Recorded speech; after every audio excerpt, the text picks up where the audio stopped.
The Fountain by director Darren Aronofsky. This one's an odd one. It's kind of cool visually, but more than a bit on the drama side, with some deeper level introspections on life and death and the circle of treeisms. Some yoga and animal experiments are thrown in too for good measure. Dress it any way you like, it's still a love story that's a bit sappy, both literally and figuratively, or realistically, or metaphorically, or simile-ish, or rhymey. I don't know. Two of those descriptors might be right. There's a conquistador dude that is pretty badass. You think he can just Indiana Jones the fuck out of whatever he comes up against. Because he can. Superior metallurgy of weapons and armor and such. But overwhelming numbers do present a bit of a problem to that. Hugh Jackman does good with the looking gnarly and fighting. At least for a bit, because then, overwhelming numbers. Rachel Weisz, 5 letters that shouldn't really go together. She's the Queen of Spain. Cool. Dig it. Then there's the rest of the movie about them too. But sadder. Then a little nicer. But then mostly sadder. Because Aronofsky, he's a weird dude. At least the non-linear storytelling here is a plus though, as it makes the dramatics at least a little more interesting.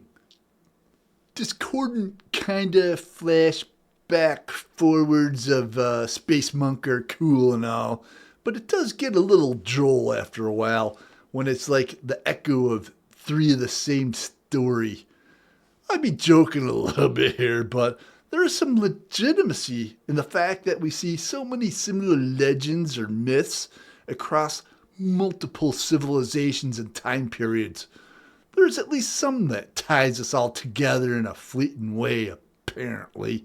In the meantime, maybe this is an okay date movie that doesn't quite follow the standard template, but there is a bit of death involved. But I guess I didn't expect anything else from the guy that brought us Pi and Requiem for a Dream previously. But even at only 93 minutes, it still has you checking the clock to see when it kind of wraps it up. For me at least, because I am apparently dead inside. And this involves robots to keep it interesting. Or boobs. No robots and or boobs here. Sad. Well, sadder. Great scene. Those fucking Mayans knew how to build their shit. Badass villainry. There's an Inquisition guy that, is a real shitbag savage.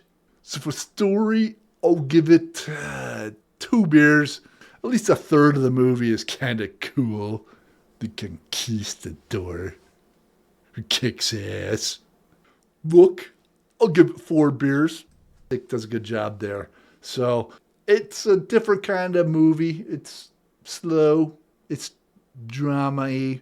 And it's kind of weird. So there's that. If you're not into the whole brevity thing, or really into the brevity thing, I don't know. This movie confuses me. Cheers.